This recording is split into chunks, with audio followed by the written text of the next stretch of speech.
Hello students, good evening. Today's topic of this unit thermodynamics is heat capacity.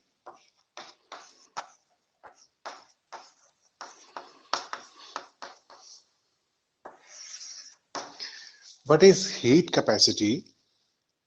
You know, thermodynamics is the study of transfer of heat. In this unit, we study how heat is transferred, how heat is gained, how heat is lost. Okay.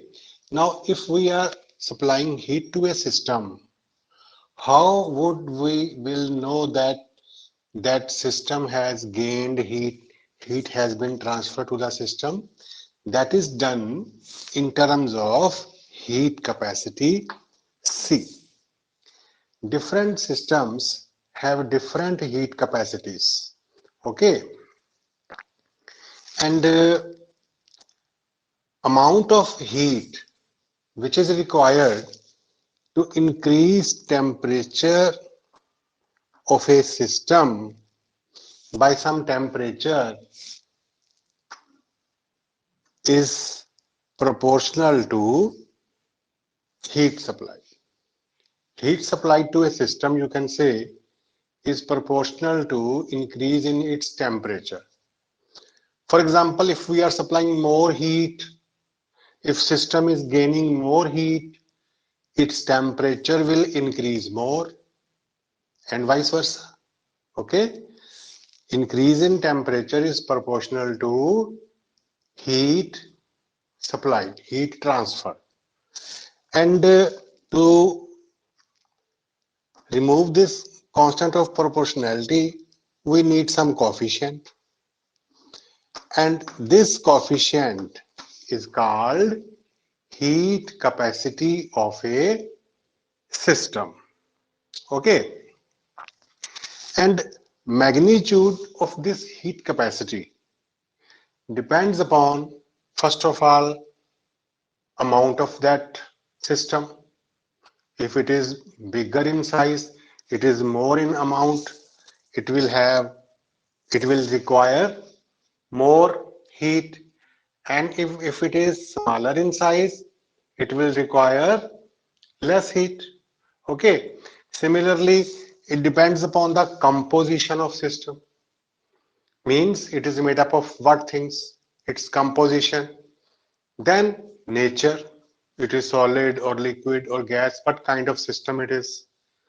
So heat capacity is what? Heat capacity is the heat required by a system to increase its temperature by some degree. Okay, let me try to explain you this in Hindi language. कि कोई system है, जैसे आप देखते हो iron है, copper है, निकल है, डिफरेंट चीजें डिफरेंट टेम्परेचर उनका हाई होता है. अगर उनको हम सेम हीट भी सप्लाई करें तो भी आयरन जल्दी गर्म हो जाता है, कॉपर या कोई और मेटल है वो गर्म होने में ज्यादा टाइम लेती है ना. तो कितनी हीट चाहिए टेम्परेचर को कुछ डिग्री इंक्रीज करने में? अगर हम इसको 1 डिग्री कर दें, ठीक है, और अमाउंट ऑफ सब्सटेंस को भी स्पेसिफाई कर दें, 1 यूनिट मास कर लें, 1 ग्राम कर लें, 1 किलोग्राम कर लें, तो फिर वो बन जाएगी स्पेसिफिक हीट कैपेसिटी. बुक्स में ये भी होगा स्पेसिफिक हीट कैपेसिटी. और अगर 1 मोल कर दें, 1 mole is gram atomic mass और ग्राम मॉलिक्यूलर मास, तो वो बन जाएगी मोलर हीट कैपेसिटी. यानी कि मोलर हीट कैपेसिटी को हम सीएम कह लें अगर, तो molar heat capacity will be heat capacity upon number of mole. Okay, suppose जैसे किसी मेटल का मास 56 है ना, तो 56 ग्राम अगर कोई मेटल हमने ली, वो 1 मोल हो गई, तो उसका टेम्परेचर 1 डिग्री इंक्रीज करने में suppose 500 kilo joule heat supply करनी पड़ी है, तो 500 किलो जूल हीट सप्लाई करी तो उसका टेम्परेचर 1 डिग्री इंक्रीज हुआ, जिसका मास 56 ग्राम था, यानी कि 1 मोलर था, 1 मोल था। तो हम कह सकते हैं कि वो जो हीट ट्रांसफर हुई है वो उसकी मोलर हीट कैपेसिटी है। अब आप डिफाइन कर सकते हो कि molar heat capacity is the amount of heat required to increase temperature of 1 mole of a substance by 1 degree Celsius or 1 Kelvin. Okay, and sometimes हम मोलर यूज नहीं करते, जो दूसरी ब्रांचेस वाले हैं, फिजिक्स वाले हैं, वो मोल कम ही यूज करते हैं, मास को ग्राम्स में, किलोग्राम्स में भी यूज करते हैं। तो अगर हम मास को 1 ग्राम कर दें तो फिर वो बन जाएगी स्पेसिफिक हीट कैपेसिटी। कैसे डिफाइन करेंगे? Heat capacity of a specific heat capacity of a system is the heat required to increase temperature of 1 gram or 1 kilogram or 1 unit mass of that substance by 1 degree Celsius or 1 Kelvin. तो अगर 1 ग्राम का कर रहे हो तो specific heat capacity, अगर 1 मोल का कर रहे हो, केमिस्ट्री वालों को मोल ज्यादा पसंद है, वो 1 मोल लेते हैं। 1 मोल मतलब ग्राम एटॉमिक मास, ग्राम मोलर मास, तो वो फिर बन गई उसकी मोलर हीट कैपेसिटी। और अगर लिखा है सिंपली हीट कैपेसिटी, ना स्पेसिफिक वर्ड यूज किया ना मोलर वर्ड यूज किया, ओके, तो फिर वो उसमें कुछ भी हमको डिफाइंड नहीं है। फिर हम दो चीजों को, दो सिस्टम्स को कंपेयर भी नहीं कर सकते कि किसकी हीट कैपेसिटी ज्यादा है, किसकी हीट कैपेसिटी कम है। हो सकता है कि जो सेम टेम्परेचर तक इंक्रीज होने में ज्यादा हीट ले रहा है उसका मास ज्यादा लिया हो, है ना, और तो that is ambiguous, that is not suitable. तो we either use molar heat capacity और we use specific heat capacity. जो आपके न्यूमेरिकल्स हैं उनमें भी मोलर और स्पेसिफिक को ही ज्यादातर यूज किया जाता है। तो this formula is Q is equal to C delta, C for heat capacity, Q for heat transfer and delta T is rise in temperature. Delta T हम 1 डिग्री ही लेते हैं, 1 केल्विन या 1 डिग्री सेल्सियस। ओके, अच्छा, अगर हम कुछ numerical solve करने लगे तो उसमें हमको मास दिया हो कोई 10 ग्राम, 20 ग्राम, 25.6 ग्राम, 9.8 ग्राम, तो फिर इसी को हम थोड़ा सा मॉडिफाई करके Q is equal to C into M delta T, M for mass, जितना भी उस न्यूमेरिकल में मास है, जो आपको लास्ट असाइनमेंट में न्यूमेरिकल सेंड किए हैं उसमें 4-5 न्यूमेरिकल्स ऐसे हैं जिनमें ये फॉर्मूला यूज होने वाला है। Okay, so these two formulas you will use in those numericals. Now let us discuss Cp and Cv and their relation also. What is Cp? Cp is heat capacity at constant pressure and Cv heat capacity at constant volume. You know, in thermodynamics, heat transfer is of two types. Either the pressure of system is kept constant or volume of system is kept constant. If this process is carried out, if we are transferring heat, we are increasing temperature of the system by 1 degree, we are determining heat capacity. And if we have kept pressure constant, then this will be called heat capacity at constant pressure. Otherwise, if we are keeping volume constant, then that will be the heat capacity at constant volume. So Q is equal to QV, heat transferred at constant volume, will be CV, heat capacity at constant volume, delta T, rise in temperature. And you know, when heat transfer takes place at constant volume, then that is called internal energy change, delta U. Because no work is done, volume is constant, process is isospheric. Similarly, QP, heat transferred at constant pressure, CP, delta T, CP heat capacity at constant pressure, and you know, heat transfer at constant volume involves work done, and that is called enthalpy change, which is more important in our daily life because we carry out most processes in open systems which are under constant atmospheric pressure. So work done also takes place. So QP equals CP delta T.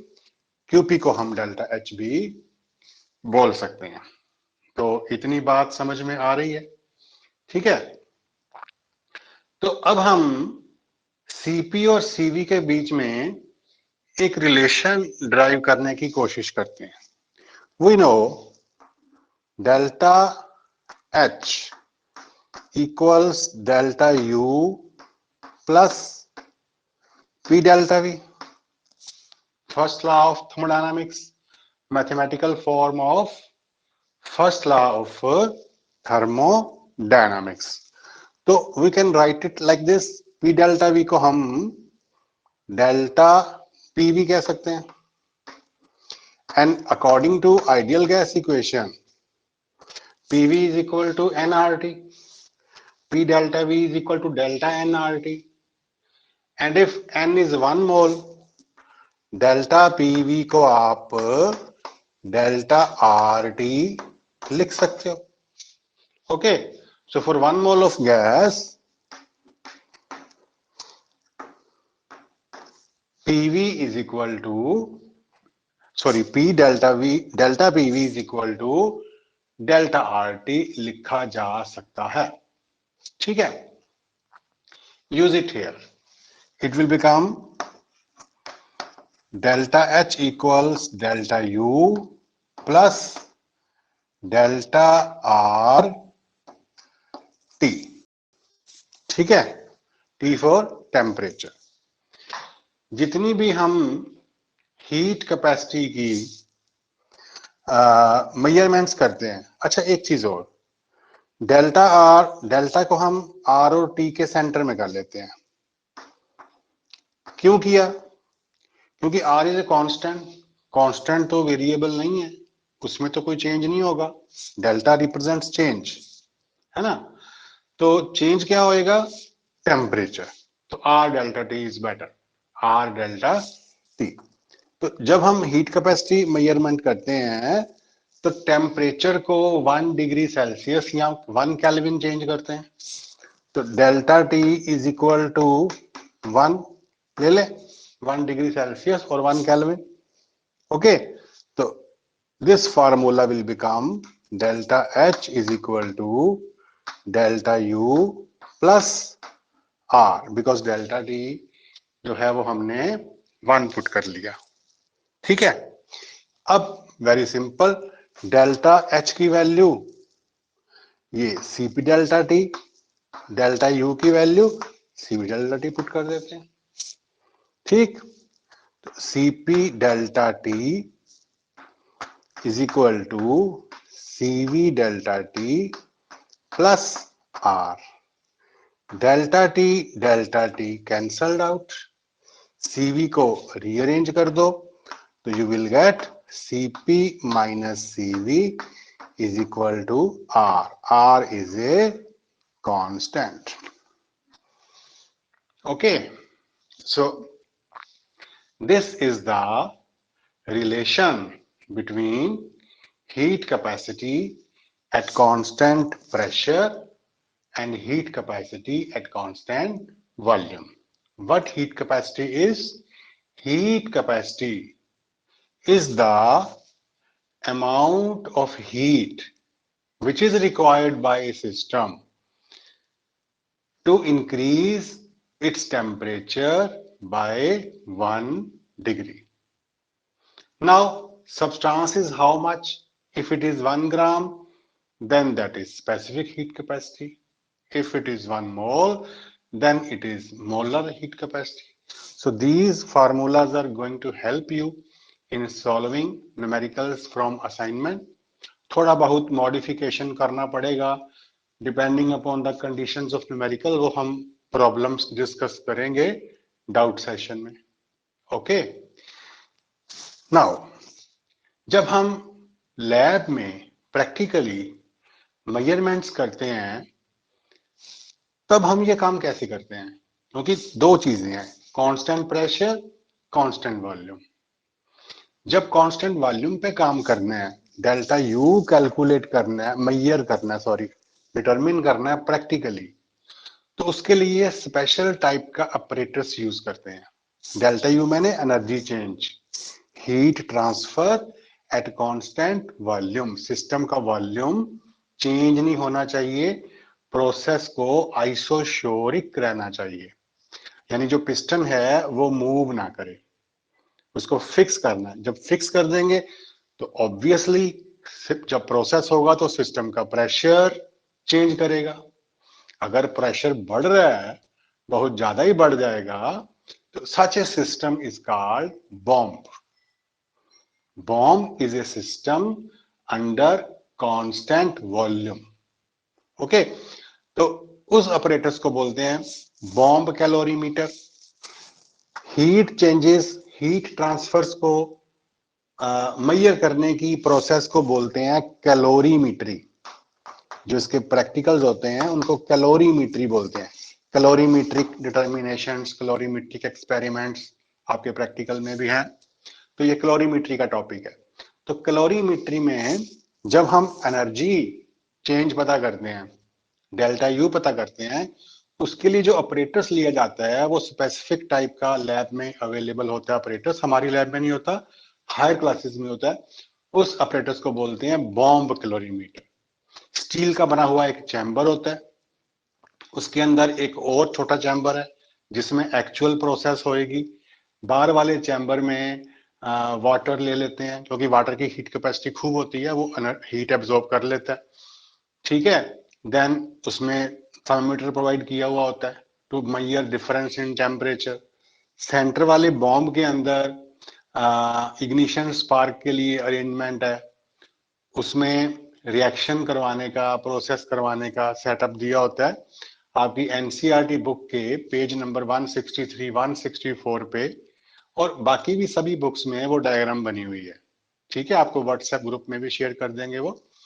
तो उस diagram को देख के आप समझ सकते हो कि उस बॉम्ब के अंदर प्रोसेस करवा के जितना उस प्रोसेस का एनर्जी ट्रांसफर हुआ, वो सारा जो आसपास वाटर है उसमें आ जाएगा.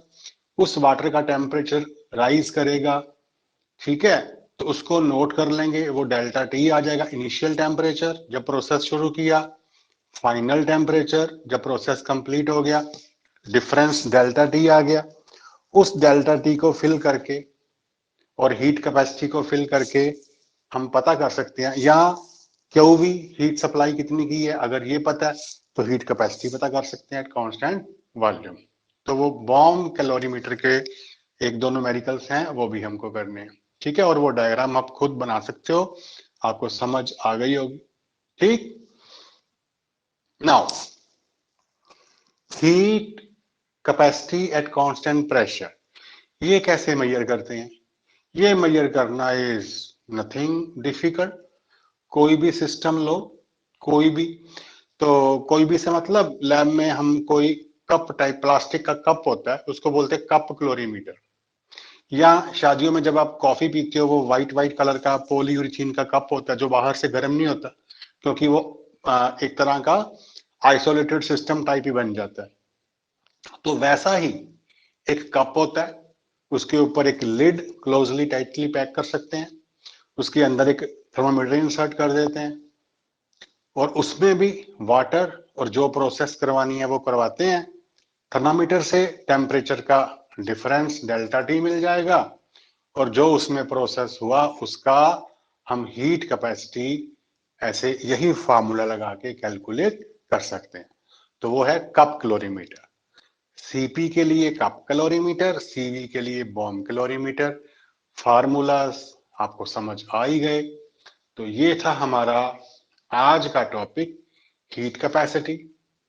कल आपने एंथैल्पी चेंजेस पढ़ी, ठीक है, डिफरेंट टाइप्स, उसके भी न्यूमेरिकल्स किए। आई होप कि आपने प्रैक्टिस वाले सारे फिनिश कर लिए होंगे। फिर भी जो रहते हैं या कोई प्रॉब्लम है या कोई एक्स्ट्रा आपको कहीं और किसी और बुक से मिले हैं, that we shall take tomorrow in doubt session. So till then, goodbye. Thank you.